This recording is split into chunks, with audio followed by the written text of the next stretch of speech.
So this is just an astonishing story.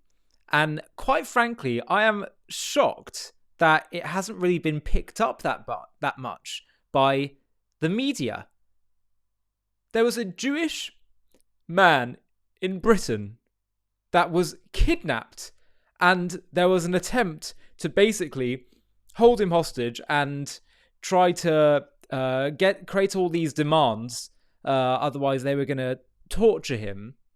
And it was done by a group of jihadists in Britain.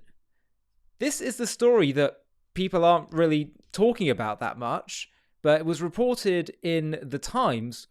There was a kidnap plot that failed because this Israeli victim managed to free himself from a radiator. Let me read to you some of the story. So, a group of bungling kidnappers, as you can see in the image here on the screen, lured a Jewish music producer to a remote holiday cottage in West Wales to generate a ransom, but they were foiled when they failed to tie him to a radiator properly, and he escaped.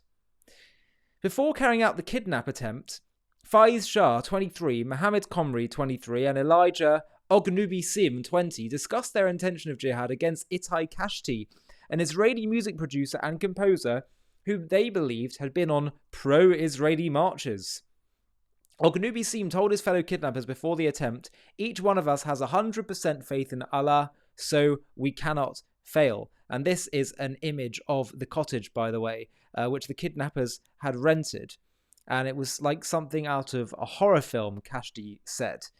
He told the court he feared he would be killed and said that as an Israeli, this felt like my own personal October 7th.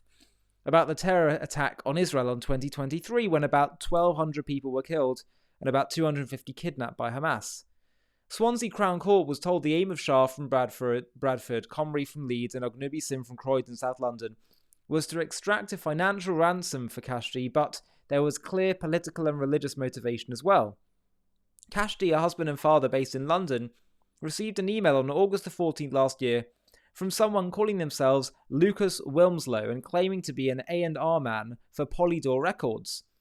The email invited him to take part in a music recording songwriting camp in Pembrokeshire, West Wales, for an artist on the record label. They offered him significant remuneration and a driver for the week of the music camp. Kashti performed due diligence but was convinced by the assumed identity. When he agreed to take part, the kidnappers exchanged messages with each other on a Telegram group chat as they planned their attack. Shah told the others, "I can actually bet that his fortune came from West Bank settlements, came from Palestinian land." Sim said, "No remorse for a man like this. He ain't just some Jew doing it for the bag. He actually loves this. Shah said, "I ain't got no remorse for him." They're just not very intelligent. That's the sad thing here. The court heard the kidnappers pinned an inspirational message to the top of their group chat that said, "Recite or listen every day, keeping in mind your intention of jihad." Shah went as far as to discuss the possibility of killing Kashti if armed police arrived during the kidnap. "If the feds come, then Itai is cooked," he told the others. "I'm not going to pen, i.e. jail, without his bread, i.e. money, or his soul." Craig Jones for the prosecution said the kidnappers booked the holiday cottage for a week under an assumed identity and planned to bring enough ketamine to drug Kashti for 3 days to incapacitate him during the ransom demand. I mean, this is just shocking stuff. They shared a list of items they would need to bring with them, including gag, handcuffs, blindfolds, Airbnb, entertainment, food, and water. "We will have to check his zip ties regularly," one of them said, as they discussed how they would restrain their kidnapped victim. Shah told his fellow kidnappers he would use cryptocurrency to launder the ransom before they could get paid for their involvement. "I understand you're going to urgently want the feeling of bread in your pocket," he told them. The kidnappers discussed the need not to give away their religious background and motivation in front of Kashti, because if he clocks the Islamic angle at all, the retaliation will be 10 times worse. The court heard Kashti and his taxi driver arrived at the Welsh holiday cottage on August 26th and walked in through the front door. Both were attacked by these 3 defendants straight away, Jones told the court. The driver was struck to the face but was able to leave the property via the front door pretty much straight away. The defendants were wearing anonymous-style masks to conceal their identity. Kashti was punched and kicked to the ground, bound and told that if he attempted to leave, he would be killed. The assault lasted some time, Jones said. The attackers took all his possessions, handcuffed him to a radiator, and then left him alone in a room. Jones says he was able to lift his hands up and off the radiator and free himself from that location. He found his phone on a nearby table and ran from the property. He then, while still bleeding from his face and still in handcuffs, concealed himself in some bushes a little distance away and called his wife. Police were called and a police helicopter was sent to help search for the kidnappers.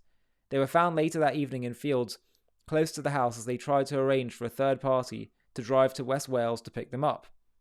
The 3 defendants initially denied the kidnap and assault of Kashdi, but all 3 changed their plea to guilty on the first day of their trial on February the 17th this year. Jones, reading from a victim impact statement written by Kashdi, said, "The awful incident on October 7th flashed through his mind as he lay restrained on the floor in handcuffs." He goes on to say he was thinking of his Jewish ancestors who suffered through the Holocaust.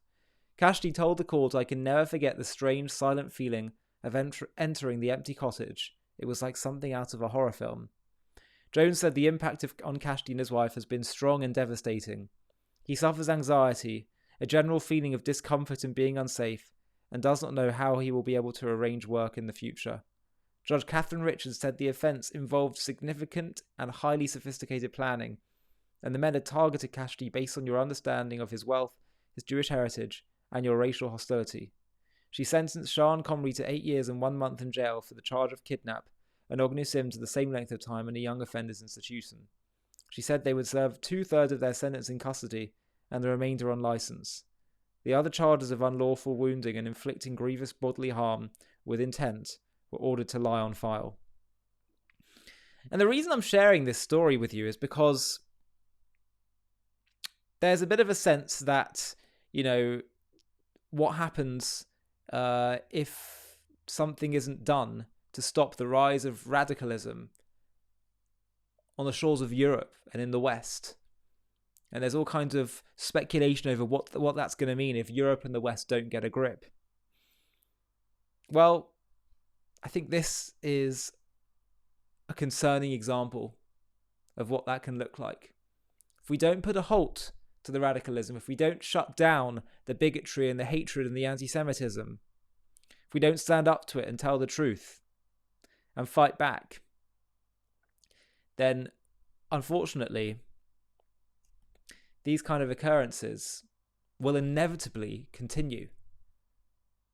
If the teachings of hatred towards Israel and Jews and violence on the streets is permitted and calls for violence are allowed, then it is simply inevitable. And I don't say this as someone that wants to see this. I want to see, obviously I don't want to see it, but what I mean is I don't want to be one of those predicting the worst kind of outcomes.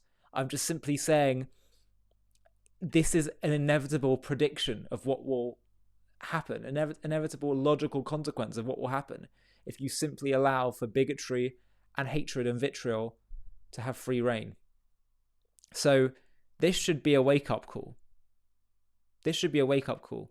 Those who think that, it's just Israel that has to face off this kind of stuff, this is an example of where actually, no, ideology does not stop at any border and it needs to be defeated. This kind of hateful ideology, wherever it is found. Hi, thank you so much for watching. To watch another one, click here. To stay up to date with all our content, click here to subscribe. And if you're able to, you can help support JTV to grow and grow by clicking join below this video, where you can become a member and get perks including early access to videos and private live discussions with me. But most of all, you'll be partnering with us on our mission to change the world.